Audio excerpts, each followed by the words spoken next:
it's got a little bit more of a bitter flavor than I'd like. I guess we're starting out the episode with the drink of the choice. What's up, y'all? This is our podcast. Hey, Tramily. Hi, nice to not see you, but hopefully have you hear us. Nice to chat with all of you. Nice to chat with all of you. This is our podcast, Yeti Walks into Basecamp. Talking. Through. Hiking. We are your hosts, Yeti Legs. And I'm Basecamp. And Brynn is going to be the editor for this episode. Thank you so much, Brynn. Mm-hmm. I know, right? We got an awesome team of editors here. We got 4 strong. We're stacked. We're stacked now. We're good. Feeling really good about it. We really appreciate each and every one of you for everything you're doing. Right? Yeah. I agree. We're drinking Drink of the choice. Another NA beer here. Drink of the choice. We're sticking with NAs right now. Just our bodies need to reset pretty hard. So we can still take the calories and the carbs and some of the hoppy goodness. Yeah. Just trying to cut out the alcohol. That's all. Yeah. Body can't do it like it used to. No, it can't. So these are West Coast IPAs from Rationale Brewing, which is Canadian. It's Canadian. Oh, it's Canadian-y. I liked the other one better yesterday. The Sam Adams Hazy? Yeah, this one's, it's like, it's got that dry hop taste to it that I'm not fond of. I kind of enjoy this. Oh, good. Well, I'm so glad. You can take them with you. I will. So for some reason, the NA IPAs are doing it. We're not really IPA drinkers, but no. I don't know. They taste better to me than actual like beer in the IPA or what am I trying to say? Words. They taste better than actual alcoholic IPAs? Yeah. Words. Listen, we just got done doing a hike run. We did. I'm going to say it was 7 miles. We intended to do like a cute little loop, but... Yeah, we were like, let's do something cute today. It's beautiful. I know. So we ended up doing a hard-ass core. We went the wrong way. Wait, I just want to say this. So... Go for it. We've done this trail a few times because it's 30 minutes from where we live, and it's a beautiful trail. Gorgeous area. And so we were like, let's do that loop that... it's an easier loop. And we were like, yeah, let's run it, like hike run it. So we always hike the uphills and we run the downhills and the in-betweens. And so we're like, we'll do that one and we'll just jog it. And we get to it. And this happens every single damn time we do this trail, which we've done it 5 times now, I think. Sounds right. And there's this one split that comes up close to the beginning. And there's this left part, or like you keep going straight and it has a sign that says Acorn Creek Trail, or you go right. And whenever we do it, we can't ever remember which way to go to do the loop. And if you go... Because it's not in the hiking apps. That's why. It's not in the apps, but it's in Hiking Trail Project or Run Trail Project. I think it's in that one. And we didn't look up that one. But every time we've done it, we've always had to go, wait, do we go this way or do we go this way? I think eventually we'd get it. We'd figure it out. And I remember clocking it last time going, okay, Marie Joy, let's never forget that if you see the Acorn Creek Trail sign, don't go that way because that's the climb, which is fine. We've done the climb too. Yeah. But it's a fucking climb. It's a climb. It's a climb. And we got about 2,500 feet of gain in 3 miles. So we ended up doing the climb because as we are going, I'm like, babe, I think that's it going right. Like if my memory serves me right. And he looks it up. He can't find it on the map. And he's like, no, I think we keep going straight. And straight was a trail. It was a trail. I listened to him and I trusted it. And as we're going, I'm like, I'm pretty sure. I keep saying it to him. I'm like, I'm pretty sure this isn't the loop. I'm pretty sure because we'd already have come upon the loop part where you see both the right and left. We hadn't seen it yet, but we're seeing a ton of people coming back. And I'm like, well, the loop's pretty popular. I would assume the climb is not as popular because it's hard. Yes. But there were a lot of people. So I was like, well, maybe this is the loop. Yeah. We were a little shocked. There were a lot of people doing this pretty intense climb. Not going to lie. The last quarter mile. You were on your hands and knees pretty much trying to get up. I actually got a video of her butt sliding downhill. No, because it's very steep going down. And I don't want to trip and fall and rip open my shoulder again. So I'm like, all right, we're crawling down. Yeah. If you didn't listen to us about a year ago, she was running down Mount Bierstadt, which is a 14er. Which I love. I've done it a lot. And she tripped hard. And I did a shoulder roll because my head was about to hit a rock. So I tucked in and I shoulder rolled it and then popped my labrum tissue. Yeah. Like it ripped my labrum tissue. He said 220 degrees. The doctor. A couple weeks later, or a week later, I actually dislocated my shoulder in the middle of the night. Trying to close the window. She thought that a mountain lion was climbing through a second-story window. I had a dream that a mountain lion was crawling, which mountain lions can crawl up walls. Thank you very much. Climb up walls. But I just had this weird feeling and dream that it was going to come through our window. So I was closing it at like 2:00 in the morning, and I was closing it with my right hand, and I didn't even budge. Next thing I know, my whole shoulder's dislocated, popped out, and I'm screaming bloody murder. But yeah, I'm screaming, and then Wesley wakes up, sees me. I look like the Hunchback of Notre Dame. Yeah. Didn't you say you thought I was like demon possessed? I thought you were possessed, and I was like, I was gonna have to like tie you down and exorcise you and get a priest over there. Because like my shoulder's all the way over, and I'm like screaming, and I'm like, Wesley, boy, that was quite a time, let me tell you. Oh my god. And then he like put it back in place. It was creepy. Yeah. It just like you touched a muscle and it like it just went right back in. All my years of watching television, That's what it was. Yeah. But yeah, so every time now that I jog downhill or go down, I'm very, very careful with it. Very scared. Yeah. But we jogged the whole way down almost. We did. Pretty proud of us. Yeah, we did well. We are training now. For an ultra race. We are officially signing up for one called The Devil in the Divide. It's in Colorado. It's a 50K. It's 35 miles. Yeah. And it's a tough one. It's a doozy. It's a kick in the junk is what it is. It's up in Empire, Colorado, like Georgetown, all those mountains. Beautiful area. So we're not doing like 100 or 200 miles. We're just doing a cute 50K. Just a cute 50K, because then we're going to go do the CT and the AZT finish up. So we'll have a lot of good exercise in our future. Yeah. But we figured, what the hell? Might as well. Yeah, it'll force us to get in shape. Right? Yeah, so that's what we're doing, is now we're starting to train for the race, and we did 7 miles today. We did. Good for us. Go us. We thought that this would be a good little reprieve from PCT week episodes and from interviews with brands or whatever, to just have like a kind of nice informal short form episode. Really just discussing what we have learned in all of our years of backpacking and hiking and running, like what little tips and tricks. Tidbits. Yeah, tips and tricks and tidbits we have that we would like to share with all of you. We don't have an outline. We don't have anything typed up, no agenda. This is full on raw. This is just us spitballing what we know. Yeah. I think a really good place to start is with electrolytes, since we just had a great experience of tips and tricks today. Yeah. We went and did this long run. Well, it's a short run, but a lot of climbing. It's a climb, and you were exposed in the sunshine. Yeah. It's hot. So we were definitely like losing a lot of sweat. And when you sweat, you lose electrolytes. So we went to the grocery store and we got, what did we get? We got some salty tortilla chips. We got salty salsa.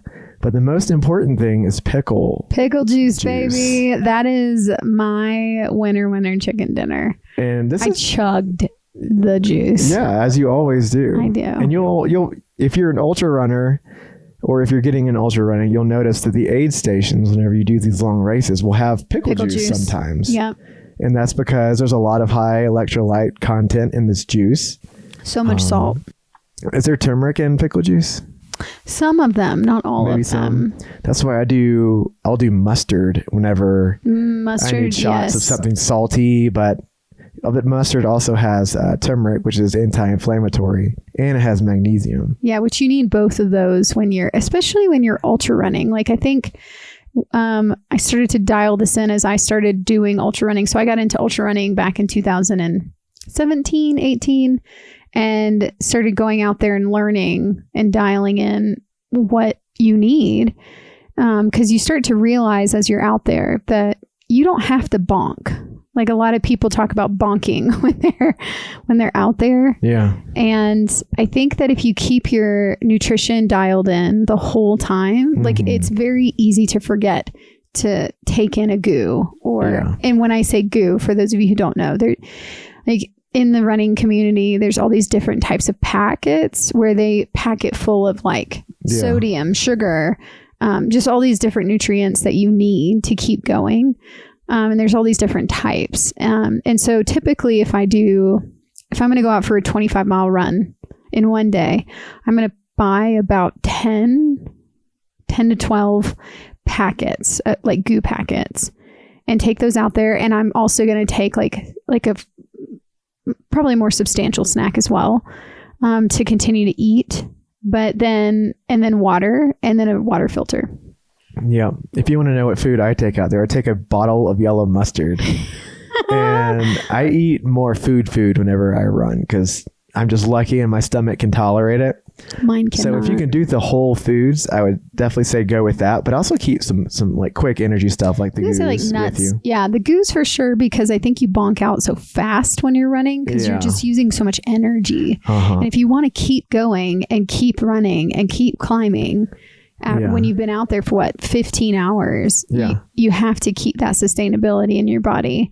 And food does it, but it's a slower burn. And that's why at aid stations, you want to eat food. Yeah. But then when you're in between aid stations, you want to take out a goo of sugar or something, like even make your own molasses or something. But And we think that ultra running translates really well to thru hiking because, I mean, ultra running is just like a really intense short version of thru hiking. Yes. With thru hiking, you just pack it into multiple weeks or months.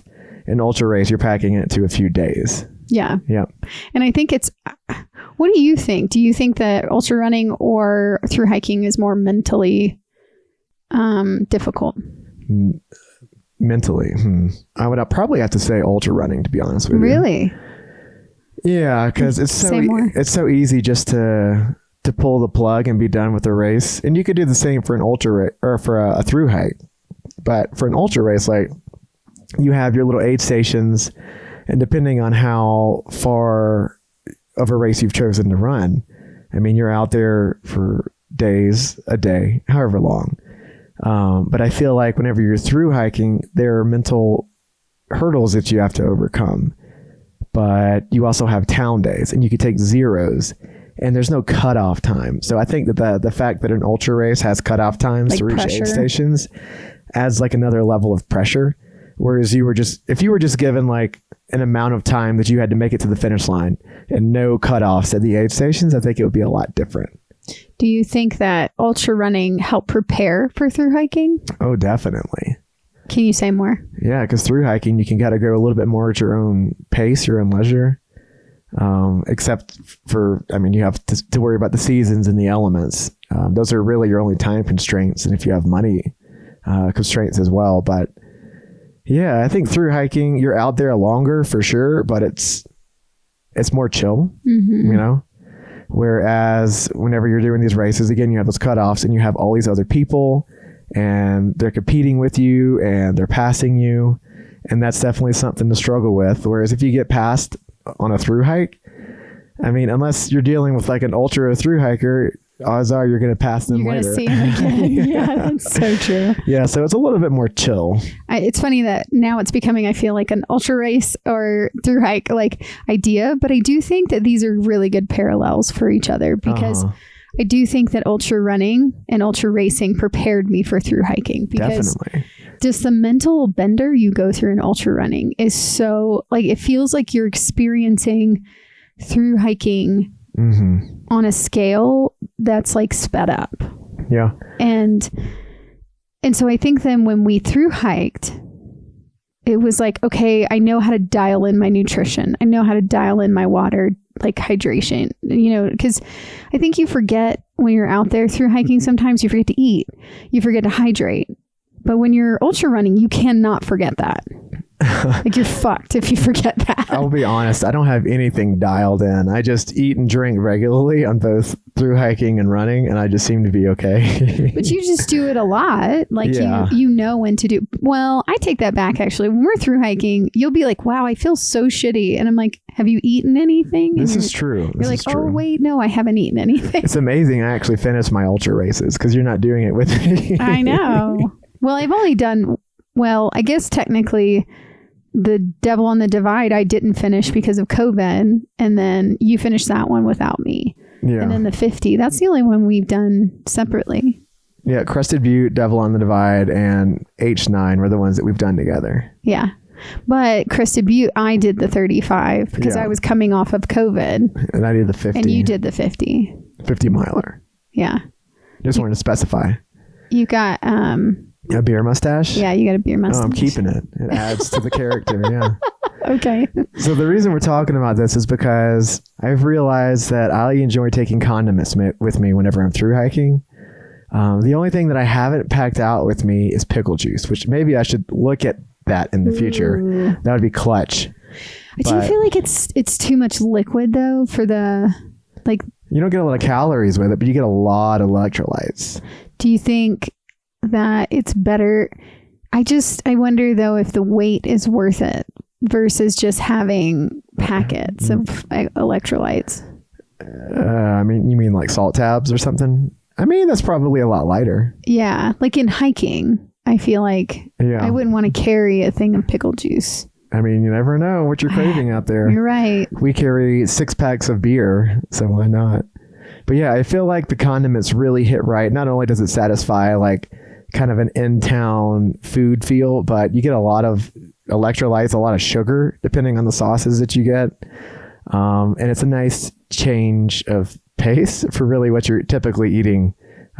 It can make a tortilla and jerky sandwich something special. So much better. Yeah, it's true. So that's definitely a tip/trick to send your way, is to take condiments with you.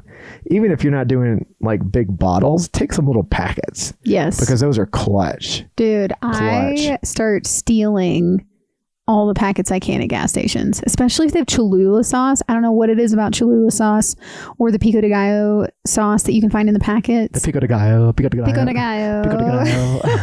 But those, so Pico de Gallo, Cholula, mustard and mayonnaise. Mayonnaise is nasty. Yeah, Wesley doesn't like mayonnaise. I do. It gets grease everywhere. It depends on the mayonnaise.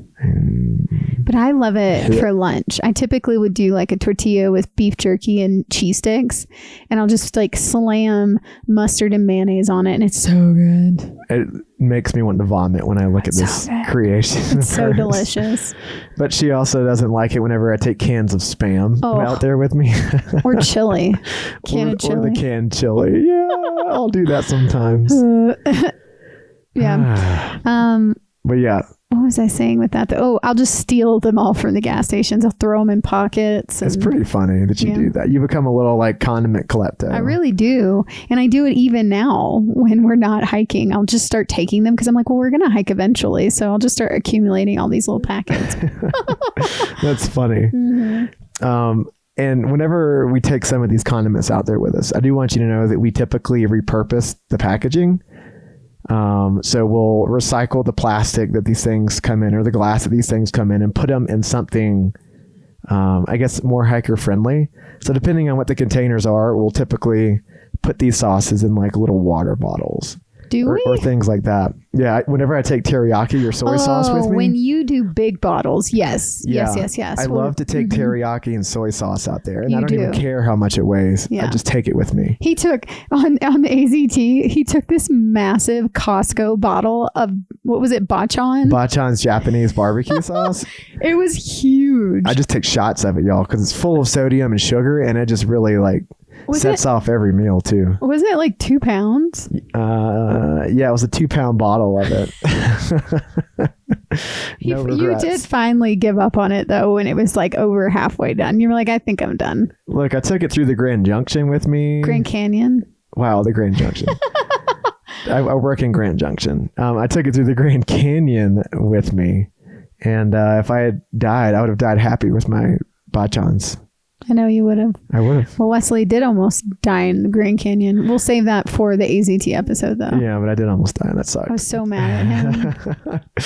We also put, if we're taking wine or whiskey out on trail with us, we're definitely not taking it in the glass bottle. Absolutely not. But we'll get like smart water bottles or something smaller and pour it in there. Yep. We're kind of getting away from the plastic bottle thing because, the plastic, the heat and the UV radiation tends to leach plastics into whatever the plastic bottle is holding. So, and we're starting to learn how much plastic is really bad for your body. Like super bad. You should look it up sometimes. Do some ground truthing. We talked about ground truthing in last week's episode. Go check it out. Yeah, go do some ground truthing. It's really terrifying, and unfortunately, we all cannot get away from plastic, but we're trying our darndest to figure out how to... Not to directly consume it if we can avoid purposefully, it. Yeah. So, we actually did that a lot on the Tour de Mont Blanc. We would get like whole 750 milliliter bottles of wine and just put it in water bottles. Absolutely. Boy, that was clutch. Because their wine was like $4, like really good wine that would be like 20, 25, 30 here. It's like $4 there, $5. I know. It was wonderful. I miss that. This is a good point to talk about water purification and how we always take redundancies out there with us. You think so? Yeah, I think so. Do. And this is also a great time to talk about our sponsor for this episode. Sawyer is this episode's sponsor. Thank you for sponsoring our episode, Sawyer, and for supporting our podcast. We always, what am I trying to say? We always use Sawyer when we're out there filtering our water. My brain broke. Yes. We're avid Sawyer fans. We're avid Sawyer fans. There's a few words. Water filters. Well, there it is. There's a few water filters out there that, you can use, and we've always used Sawyer. They've always been our go-to, water filtration device. It's true. We've always used Sawyer. Typically, we stick with the Sawyer squeeze. And we will combine that with a Canuck bladder, just because we like those bladders better. But Sawyer has always been our go-to filter system. We've used it ever since we were ultra running, and then whenever we got into backpacking and eventually through hiking, that's been our constant. We've got Platypus and all these other companies out there making what I'm assuming is great gear, but we've never given them enough time to see if it's any good. A chance. Because we stick with Sawyer. Because we love them, yeah. And Sawyer actually did just come up with this collaboration with Canuck, and it's it is a Canuck bladder that has the Sawyer logo on it. You can actually get it through Sawyer now. Yeah. And it's the collaboration of the Sawyer Canuck bladder with the filtration device that can connect. You can do water, gravity filter, water. Yeah. So go check that out as well. I think that it's really cool that they have a combo now that you can utilize. Yeah, you'll find that on Sawyer's website. It's not listed on Canuck's website. And I wanted to mention one other reason why we typically use Sawyer and get the Sawyer squeeze is because when you buy the squeeze, it comes with a whole bunch of stuff in the package. And I think the most important thing in that package, other than the actual filter itself, is going to be the blue two-way valve. Yeah. And so what that allows you to do is screw a smart water bottle or any other type of water bottle or water vessel with the same mouth size onto that.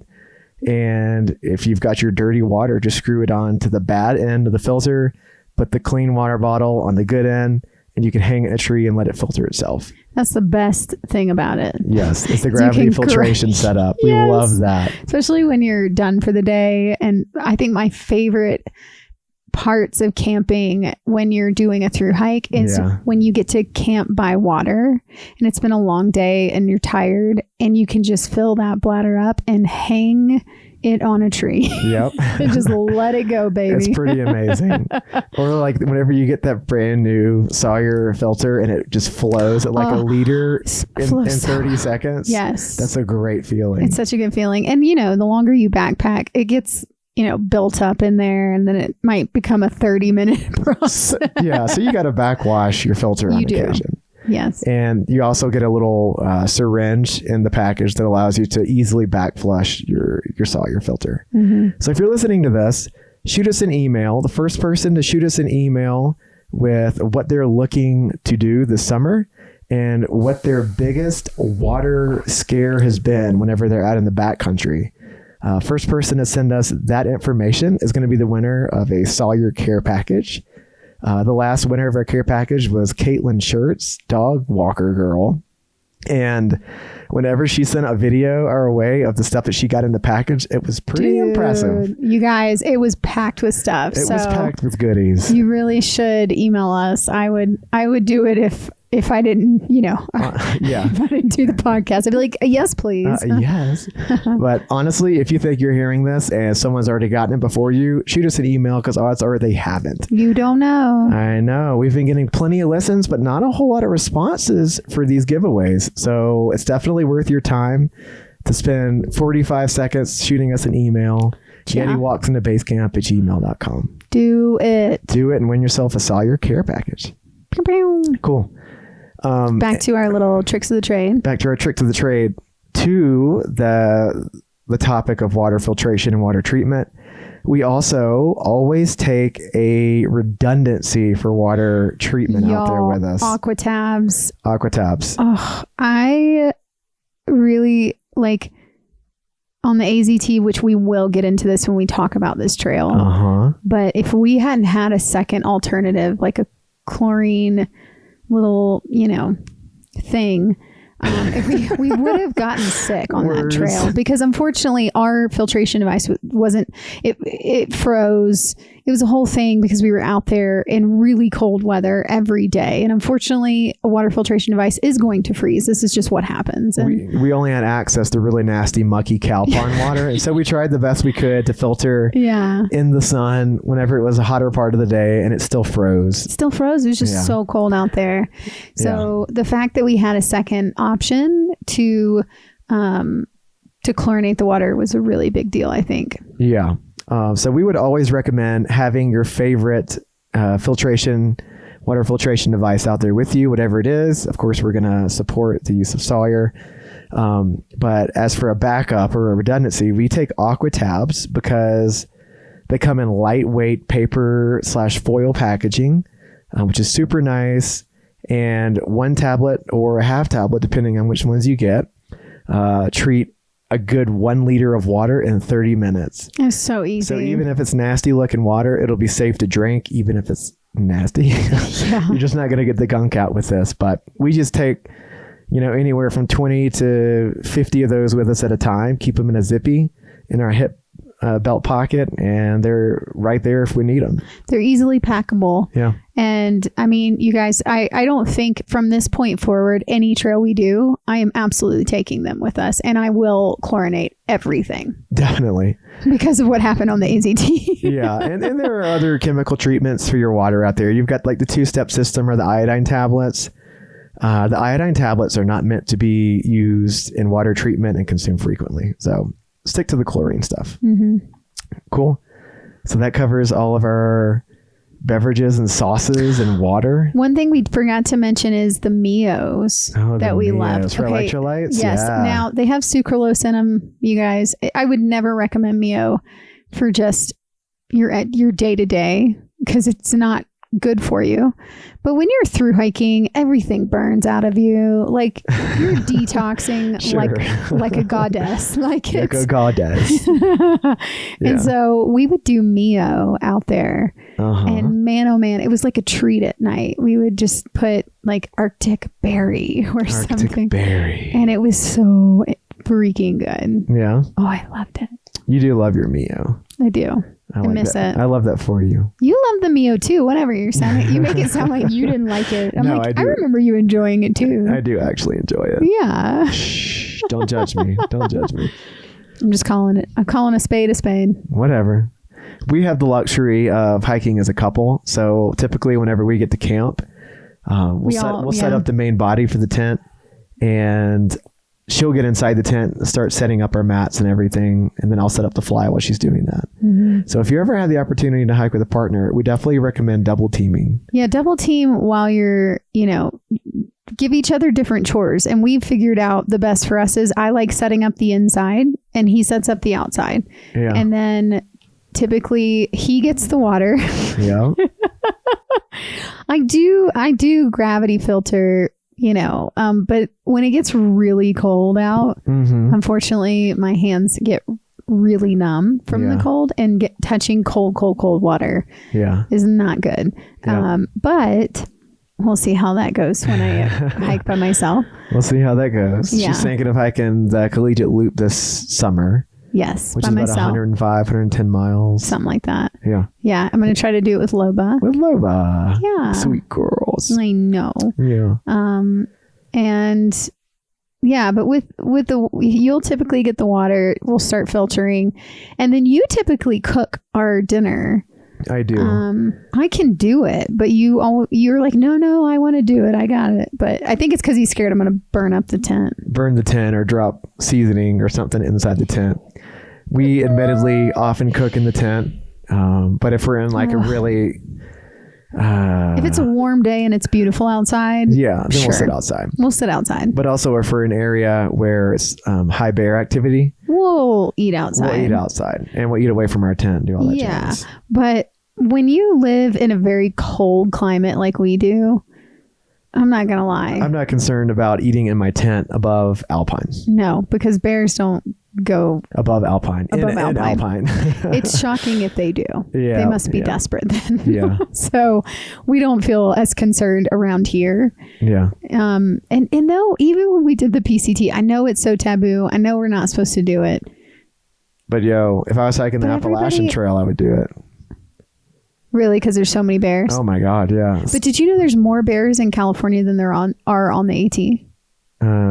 Is that real? Yes. I didn't know that. No. I looked that up because Deuces and I had a whole argument about it on trail, and I was like, I'm going to look this up. I guess that the bears in the AT are just more accustomed to humans. They are. They're definitely more accustomed to humans, yes. That makes sense. Yeah.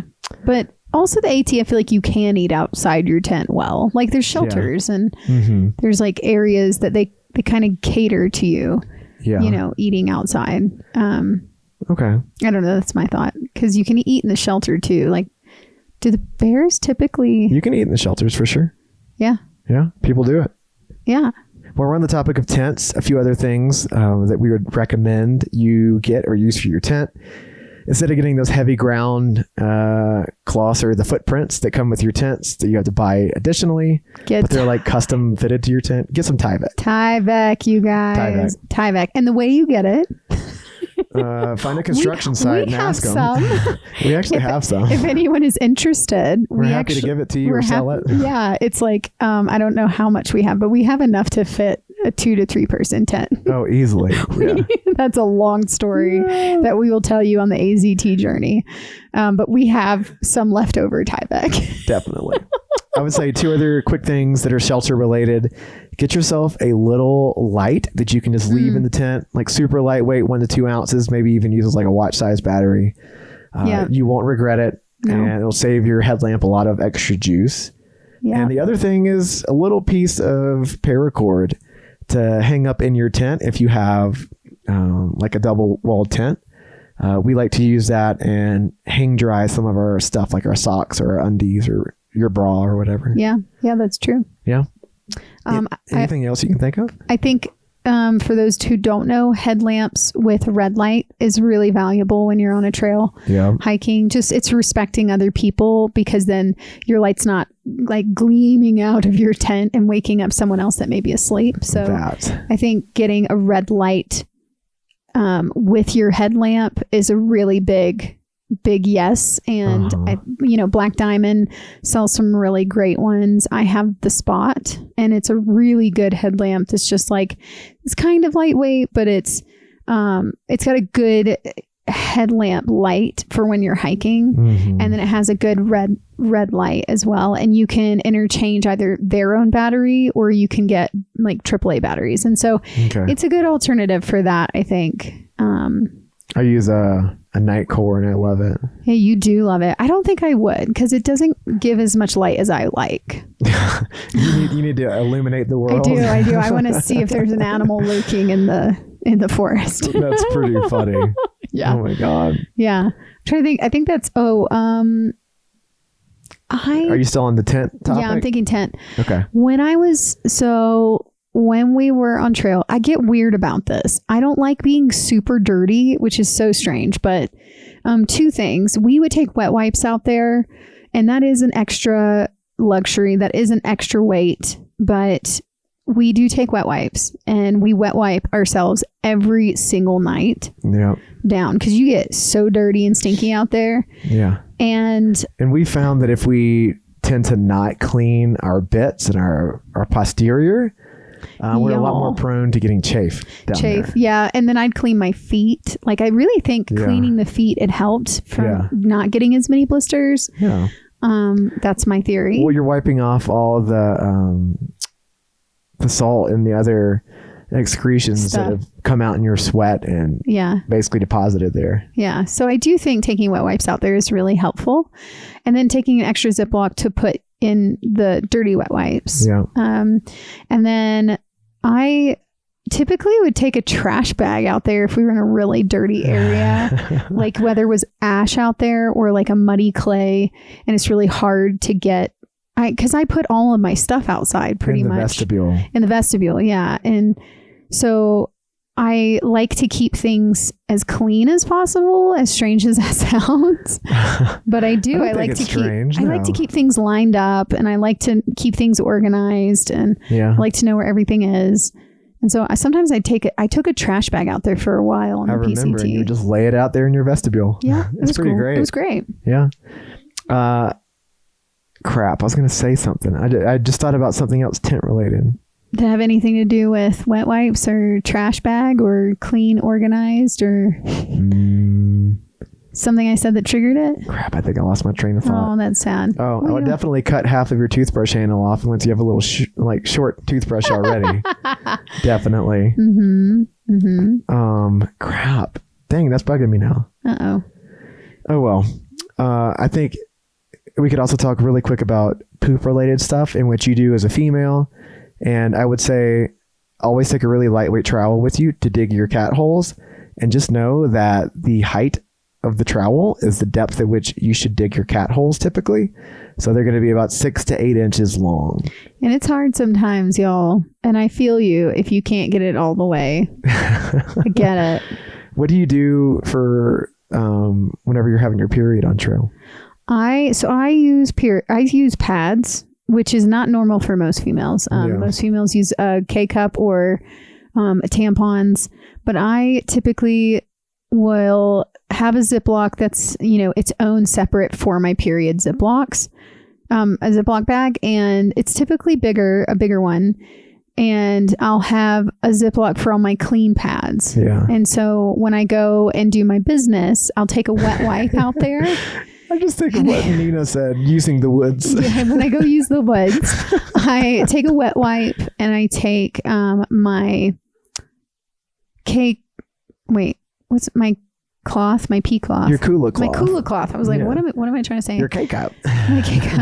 My Kula cloth, and I will just change out my pad, that way, and wipe with my Kula cloth, and then wipe with a wet wipe just to get it, all clean down there. Yeah. And then I'll put my dirty pad inside, the dirty Ziploc is what I'm calling it. Okay. But I'm super stoked about this. We connected with a mom and daughter, and they created a bag called Your Yuckies that they gave to us to try. Yeah. And you can put your stinky things in there. And so the beauty of these bags is that they're made with, I think it's blue corn.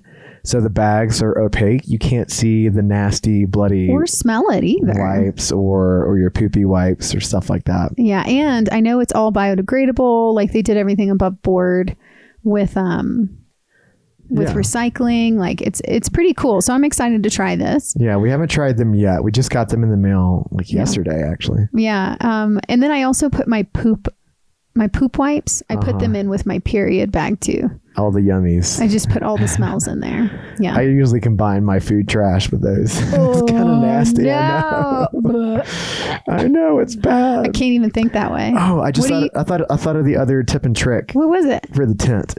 If you use inflatable pillows or any type of pillow like that, I like to take a neck gaiter or a buff, and I wear that during the day to protect my neck from the sun, and I'll put it on the pillow at night as a pillowcase. He does. I don't like it. I tried it and I didn't like it, but he does. Not for everyone. It's not for everyone, but yeah, it's and also finding a pillow that works for you is a journey. It's a journey. Because I found that I like Wesley's pillow the best. And I actually like to take it. I need to get that pillow before we go on our next backpacking trip. I use an X-Pad pillow. X-Pad, yeah. Yeah. Yeah. You were asking me something? I was going to say, tell me your process with pooping. So I summon up the courage to leave you and walk into the woods, to use the woods. I find a nice shady spot, unless it's cold, in which case I find a very sunny spot, usually behind a tree. I found that the soil around areas with a lot of taller, older trees tend to be really soft. You've never told me that before. I just figured it out, I wish I knew that. And so I'll typically dig holes there because there's a lot of like decayed wood debris and stuff like that. And I have my multiple zippies with me. I've got one zippy with toilet paper to keep it dry, one zippy with wet wipes, and then I have another zippy where all the poopy wipes go. And that is all stored in a large gallon zippy. So I don't have any fancy little Dyneema bags or anything for it. We don't. We just use our Ziploc bags. I know. I'm going against all my principles with all this plastic. Yeah. I know. But it's what you got, And it's really hard to find something else in a gas station. Yeah. The other thing that we should mention is that we do not put our toilet paper and our wet wipes that we wipe our butt with in the ground. We do not put that in the ground. No. We put that in our bag and we pack it out. So true confessions, we did do that at the beginning of the PCT. And then we read something that someone informed us. And then we started to read more into it. And then we got educated. We looked on the LNT, Leave No Traces website. Yeah. And we even interviewed them. Yeah. And now we're devoted to always packing out everything but our actual poop. But we packed it out on the PCT. It was just like the first month in we didn't. Oh, I know. It's because of what we saw on social media. But ever since then, we've learned more and more about it. We've even got podcast episodes about it. Yes. So we definitely do not. Yeah. Leave our toilet. So, just don't leave your toilet paper and your wet wipes with your poop. A lot of times animals might try to dig it up. Yeah. And they're going to dig up your toilet paper and your wet wipes as well. Well, yeah. And what a lot of folks might not know. Yeah. The toilet paper is one thing. It's a lot of wood pulp, really. But the wet wipes, over 90% of wet wipes contain some level of plastics in them. And plastic takes forever to biodegrade. So even if the paper or the wood pulp component is degrading, the plastic is still going to be there, and then it's going to get into the soil and then possibly water systems. So it's just not good practice. And honestly, most people don't dig their cat holes in adequate depth anyways, which is why it's just really best practice just to pack it out with you. We're of a mind. If you can't do that one simple thing and try to leave no trace as best you can, then just don't go outside. I said that really nicely, but I mean that. He does. I do mean that. The other thing that we do when we're pooping, Wesley came up with this idea and I took it too, is big rocks. Big rocks. So we'll put a big rock over our poop so that an animal can't dig it up. Yeah, if you have a big rock. Otherwise, a big like tree limb or something. Mm-hmm. I'm not saying to build a cairn on top of your poop. But yeah, moving one rock is not the end of the world, and it might prevent a whole mess otherwise. Yeah, it helps an animal. It prevents them from trying to dig it up too. And if it's a bear's going to do what it wants. But yeah. Yeah. Any others you can think of before we wrap up? Because we probably should call it. Yeah, we should probably call it soon. It's almost 6:00, so we do need to call it. Yeah. I still need to take a shower and pack. Yeah. Last thing I have to say is just like a little ditty bag full of stuff. I would include in that ditty bag whatever medications you might need, something for diarrhea, something if you're constipated or throwing up. Ibuprofen. Lots of ibuprofen. I would definitely have some gear tape in there, so something to patch up your tent or your clothes or something important if it decides to rip. Gear tape became a huge thing for us on the long trail, on the PCT. Yeah. Yep. And other stuff I'd have in there is a little sewing kit. I don't know how to sew, but Marie does. So if I ever have any catastrophic tears, I just get her to sew it up for me. Do a whip stitch. But that needle can also help you pop blisters and soak in the thread. It can keep them from reforming. I know. I don't like it. So yeah, I'll keep a little ditty bag with those things. And if you're feeling fancy, a pen and a little notepad to keep notes if you want to. But that's what phones are for too. Yeah. Yeah. So I think that that's really what we have. If you want more information on anything more specific, or if there is a subject that we didn't touch on that you would like us to talk about, we're happy to do that. You can also shoot us an email to yetiwalksandbasecamp@gmail.com.